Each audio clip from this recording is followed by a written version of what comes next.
আসসালামু আলাইকুম ভিউয়ার্স, সবাই কেমন আছেন? ধুন্দুল ভাজিটা করে ফেলছি, কিন্তু নেক্সট হচ্ছে শুটকি তরকারি রান্না করবো, সেই জন্য চলে আসছি। এটা কি শুটকি? সবাই কমেন্ট করে জানাবেন, কেউ যদি চিনেন। কি শুটকি তরকারি রান্না করবো।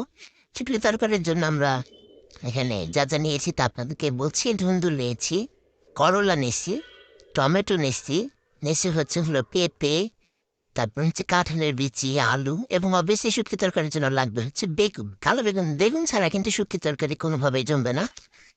এই এই সবগুলো উপকরণ একসাথে আপনাদেরকে দেখিয়ে দিলাম। সাথে লাগবে হচ্ছে এই সামান্য পরিমাণ আদা রসুন বাটা লাগবে। লাগবে হচ্ছে পেঁয়াজ কুচি। আদা রসুন বাটাটা আপনারা হাফ চামচ করে নেবেন। হাফ চামচ হচ্ছে রসুন বাটা, হাফ চামচের কম নেবেন হচ্ছে আদা বাটা। আর হলুদ, মরিচ, লবণ, ধন ধনে জিরে গুঁড়ো অবশ্যই ছুটি তরকারিতে আমি খাই না, অনেকে খাই, খাইলে দিতে পারেন। তা শুরু করতেছি আমাদের রান্নাটা। শুরুতেই হচ্ছে যে যেমন ঝাড়খান সেভাবে ভেতর দিবেন, কাঁচামরিচ টমেটো থানতি। তো আমরা পেঁয়াজ পেঁয়াজ হচ্ছে তেলে দিয়ে দিব। পেঁয়াজটা যখন একটু হালকা হালকা হালকা কালার চলে আসবে, তখন আমি একটু লবণ দিয়ে দিলাম। লবণ দিয়ে এটারে মনে করেন একটু হলুদ দিয়ে লাইড়ে ছেড়ে মোটামুটি আমরা মশলাটা দিয়ে দিব। এবার মশলাটা ভালো করে কষাবো। ভালো করে কষাইতে হবে যাতে রসুনের এবং আদার ফ্লেভারটা চলে যায়। একটু পানি দিয়ে দিলাম যাতে মশলাটা পুড়ে না যায়। তারপরে হচ্ছে আমরা এটার সাথে এক এক করে মরিচ গুঁড়া এবং মরিচ গুঁড়া দেওয়ার পরে আমরা শুটকিটা দিয়ে আবার কষাবো। কষানোর পরে যেহেতু আলু, তারপরে হচ্ছে কাঁঠালের বিচি, পেঁপে, এগুলো একটু শক্ত সবজি, এগুলো আমরা আগে দিয়ে দিচ্ছি। এগুলো একটু ভালো করে কষাবো। মোটামুটি এগুলো যেহেতু সিদ্ধ হইতে সময় বেশি লাগে, এগুলো আগে দিব। তারপরে এক একটা করে সবগুলো দিয়ে দেবো। বেগুন, ধুন্দুল,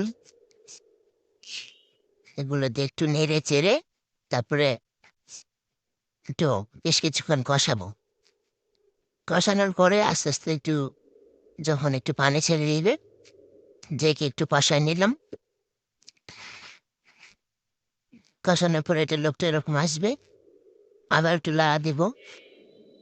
ভালো করে কষানো হয়ে গেলে আমরা এখানে করলাটা দিয়ে দিব। করলাটা অনেকে শুটকির সাথে খায় না, কিন্তু শুটকি তরকারির সাথে করলা দিলে সব থেকে বেশি ভালো লাগে।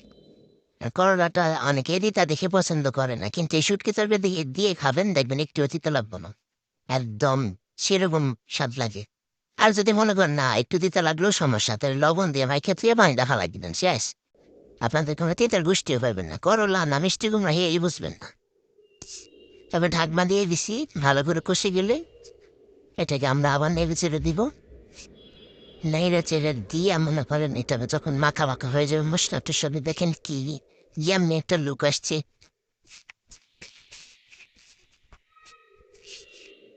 ভালো করে কষানো হয়ে গেলে একটু চেক করবো যে আরো কিছুক্ষণ কষাবো কিনা।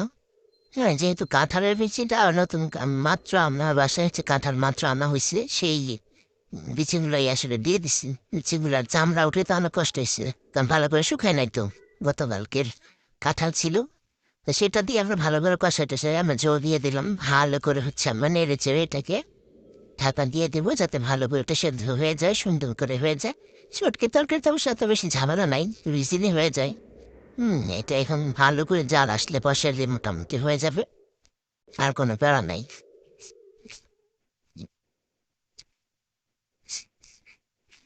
ব্যাস, এটা এবার ঢেকে দিব। ভালো করে ঢেকে দিব।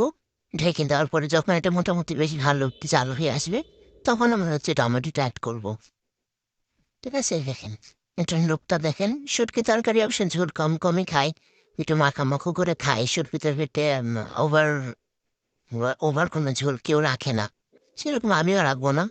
এবার টমেটোগুলো দিয়ে দিচ্ছি, কারণ টমেটোগুলো তো সিদ্ধ হইতে হবে। মাঝখানে টমেটোগুলো একটু দিয়ে দেবো, সিদ্ধ হয়ে গেলে আমরা যেন একটু খুন্তিতে একটু গুতায় গাতা দিতে পারি আর কি, বুঝছেন না? ঝোলের সাথে ভালো করে টমেটোটা মিশে যায়, সেজন্য দিয়ে দিলাম। যাই হোক, অনেকেই রান্নার ভিডিও দেয়, হঠাৎ করে আমার মনে হলো একটু রান্নার ভিডিওটা দেই, আমার ভিউজটা একটু দেখবে। যদি আমার চ্যানেলটা সাবস্ক্রাইব করতে হয় ইচ্ছে পরে, অবশ্যই সাবস্ক্রাইব করে দিবেন। সবাইকে অনুরোধ থাকলো আমাকে অবশ্যই সাবস্ক্রাইব করবেন। এবং সবশেষে আমি লবণটা চেক করলাম, লবণটা চেক করে একটু লবণ দিয়ে দিলাম। এবার ঢেকে দিব। ঢেকে দেওয়ার পরে এটা মোটামুটি ভালো করে জাল হয়ে যাওয়ার পরে আমরা একটু কাঁচামরিচ দিয়ে দেবো। কাঁচামরিচ দিয়ে মোটামুটি এটা আছে। কাঁচামরিচটা দেওয়ার উদ্দেশ্য হচ্ছে ফ্লেভারটা। সেজন্য লাস্টে হচ্ছে কাঁচামরিচ দিয়ে আমরা একটু ঢাকা দিয়ে দেবো যাতে ফ্লেভারটা ফুল ফ্লেভারটা হচ্ছে তরকারির সাথে ভালো করে মিশে যায়।